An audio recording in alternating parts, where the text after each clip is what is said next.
Pilipinas, handa na nga ba sa gyera laban sa China? Nakahanda na ang mga BrahMos missile, pero kasabay nito, biglang bumagsak ang bilang ng mga barko ng China sa West Philippine Sea. Dati, halos punuin nila ang ating karagatan. Pero ngayon, unti-unti nang nagsisiuwian. Wala na ring naiulat na warship ng China sa nakalipas na linggo. Umatras na ba ang China dahil sa ating mga armas o may mas malaking plano silang binubuo? Tara, panoorin natin. Matagal na nating nasasaksihan ang pambubuli ng China sa ating mga mangingisda at sa Philippine Coast Guard. Dati-rati, halos araw-araw tayong nakakabalita ng pambobomba ng water cannon, pagharang sa mga resupply mission natin sa Ayungin Shoal, at ang tila walang katapusang pagdagsa ng Chinese Maritime Militia sa loob mismo ng ating exclusive economic zone. Noong mga nakaraang buwan lang, pumapalo sa halos 50 hanggang mahigit 100 mga barko ng China ang regular na nakatambay sa iba't ibang parte ng West Philippine Sea tulad ng Sabina Shoal, Pag-asa Island at Scarborough Shoal. Grabe, ang angas nila noon mga kahistoryador. Pakiramdam nila ay pag-aari nila ang buong dagat at walang sinuman ang makakapigil sa kanila dahil alam nilang kulang ang ating bansa sa mga modernong barko at mabibigat na armas pandigma. Pero dito kamakailan lang, naglabas ng opisyal na monitoring report ang Armed Forces of the Philippines o AFP. At maniwala kayo o sa hindi, halos mapanganga ang mga defense analysts sa buong Asia sa kinalabasan ng datos. Mula sa dating napakakapal na presensya ng mga barko ng China, bigla itong bumagsak sa 16 na barko na lamang sa buong West Philippine Sea sa loob ng isang linggong pagmamanman. 16 na lang. At ang pinakamatinding pampagising sa lahat, sa pinakahuling tala ng militar, 0 o walang kahit isang barkong pandigma o People's Liberation Army Navy warship ang namonitor sa mga kritikal na lugar sa ating karagatan. Isipin nyo yon mga kahistoryador, nasaan napunta ang mga naglalakihang Type 052D destroyers at Type 054A frigates ng China na dati ay halos itaboy ang ating maliliit na patrol boats. Bakit bigla silang naglaho na parang bula? Coincidence lang ba ito? O baka naman may kinalaman ito sa pinakamalaking upgrade sa kasaysayan ng Philippine Marine Corps? Kaya naman kailangan nating alamin ang tunay na dahilan kung bakit nag-iba ang ihip ng hangin. Dito na pumapasok ang tinaguriang pinakamabilis na supersonic cruise missile sa buong mundo, ang BrahMos. Alam mo ba mga kahistoryador na ang Pilipinas ang pinakaunang bansa sa buong mundo sa labas ng India na nakabili at nagmamay-ari ng ground-based anti-ship variant ng BrahMos missile system? Hindi ito biro. Pumasok ang ating gobyerno sa halos 19 na bilyong pisong kontrata para sa 3 baterya ng sistemang ito upang ibigay sa Coastal Defense Regiment ng Philippine Marine Corps. At ngayon, matapos maihatid ang unang batch, kumpirmadong dumating na rin ang ikalawang batch ng mga kagamitan at bala mula sa India. Para sa mga hindi pa masyadong pamilyar sa armas na ito, pakinggan niyong mabuti dahil talagang kikilabutan kayo sa kakayahan ng BrahMos. Ang BrahMos ay isang supersonic cruise missile na kayang lumipad sa bilis na halos Mach 3 o halos 3 beses ang bilis kumpara sa bilis ng tunog.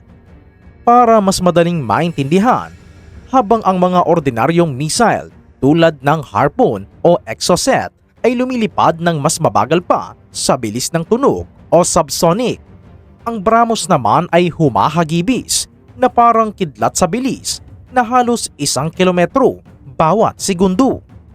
Dahil dito, walang sapat na oras ang radar at point defense system ng kahit anong barkong pandigma para mag-react o magpaputok ng countermeasure kapag pinakawalan na ang BrahMos. Idagdag mo pa dyan na may kakayahan itong lumipad ng napakababa o tinatawag na sea skimming capability, kung saan ilang metro lang ang layo nito sa ibabaw ng alon habang patungo sa target.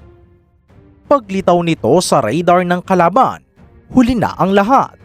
Ilang segundo na lang ang bibilangin bago magkapira-piraso ang target na barko.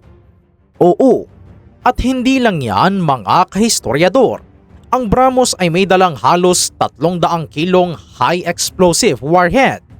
Pero dahil sa napakabilis nito o kinetic energy, pagtama sa target, kaya nitong bumaon at bumasag sa pinakamatitigas na armor ng mga modernong warship. Sa madaling salita, kahit ang pinakamalaking barkong pandigma ng China, kapag tinamaan ng kahit isang piraso lang ng BrahMos, siguradong wasak ang katawan, mapaparalisa ang buong sistema o tuluyan itong lulubog sa ilalim ng dagat. Oo, samantala, paano nga ba inilatag ng ating militar ang mga sandatang ito? Ang mga BrahMos missile batteries ay hindi basta nakalagay sa isang kampo lang na madaling targeting. Ang mga ito ay mobile, ibig sabihin nakasakay sa mga heavy-duty all-terrain trucks na kayang magpalipat-lipat ng pwesto sa mga kagubatan, baybayin at bulubunduking bahagi ng kanlurang Luzon at Palawan. Oras na magkaroon ng banta, kayang-kayang pumesto ng ating mga tropa, mag-lock ng target gamit ang mga advanced radar at coastal surveillance systems, magpakawala ng dilubyo at agad na lumipat ng ibang lokasyon bago pa man makaganti ang kalaban. Dahil sa estratehiyang ito, matagumpay na naitatag ng Pilipinas ang tinatawag na anti-access at area denial o A2-AD bubble sa West Philippine Sea. Ibig sabihin nito, kontrolado na natin ang pintuan ng ating karagatan. Kapag pumasok ang mga barko ng China sa loob ng halos 300 kilometrong radius ng BrahMos, alam nilang nakatutok na sa kanilang noo ang pamatay na armas ng Pilipinas. Pero ang pagbagsak ba ng bilang ng mga barko ng China sa 16 at ang pagkawala ng kanilang mga warships ay dahil ba talaga sa takot sila sa BrahMos o may iba pang dahilan? Pag-aralan natin ang dalawang anggulo. Una, ang matinding takot sa banta ng BrahMos at pagbabago ng taktika. Alam ng China na napakamahal ng bawat isang barkong pandigma nila. Ang isang Type 055 guided missile destroyer ng China ay nagkakahalaga ng mahigit $1 bilyong. Hindi sila papayag na ang $1 bilyong na barko ay maging target practice lang ng isang missile na nagkakahalaga lamang ng ilang milyong dolyar. Sa militar na kalkulasyon, napakalaki ng lugi ng China kung mapipinsalaan sila sa ating bakuran. Kaya naman maaaring nagpasya ang People's Liberation Army Navy na iatras pansamantala ang kanilang mga naglalakihang warship palayo sa sakop ng ating mga coastal missile batteries habang naghahanap sila ng paraan kung paano kokontrahin ang bagong lakas ng Pilipinas. Ikalawang anggulo, taktikal na pagpapahinga o paghahanda sa mas malaking galaw. Huwag tayong pakasiguro. Kilala ang China sa pagiging tuso sa estratehiya. Alam natin na kung minsan, binabawasan nila ang presensya ng kanilang mga barko kapag masama ang panahon sa karagatan o kapag nagpapalit sila ng mga tauhan at nagpapakarga ng krudo at supply sa kanilang mga artipisyal na isla tulad ng Mischief Reef at Subi Reef. Pero ang nakapagtataka, kahit sa mga panahong masama ang panahon noon, nag-iiwan pa rin sila ng ilang warships para magbantay. Ngunit ngayon, bakit 0 warship ang naitala ng AFP? Ito ang dahilan kung bakit hindi dapat magpabaya ang ating mga pinuno at sundalo.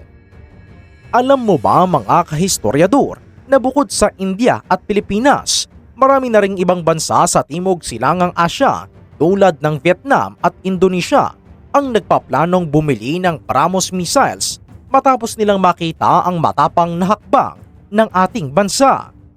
Nakikita ng ating mga kapitbahay na epektibo ang ginagawa ng Pilipinas sa pamamagitan ng paglalagay ng mga anti-ship missiles sa mga isla at baybayin. Napipilitan ang higanteng China na mag-isip ng makailang ulit bago gumawa ng marahas na hakbang. Samantala, dapat din nating bigyang diin na malaking tulong ang ating mga kaalyadong bansa tulad ng Estados Unidos, Japan, Australia at India na patuloy na nagbibigay ng intelligence data at joint maritime exercises. Dahil sa pinagsamang lakas ng ating mga bagong armas at suporta ng mga kaibigang bansa, mas lalong nahihirapan ang China na ipatupad ang kanilang iligal na 10-dash line sa West Philippine Sea. Mga kahistoryador, sa tingin nyo ba ay tuluyan ng natakot at umatras ang China dahil alam nilang target lock na sila ng ating mga BrahMos missiles sa baybayin? O naniniwala kayo na naghahanda lang sila ng panibagong taktika para muling dumagsa sa West Philippine Sea? Handa na nga ba ang Pilipinas sa lahat ng posibleng kahihinatnan ng tensyong ito? I-comment na yan sa ibaba para malaman din namin. Maraming salamat!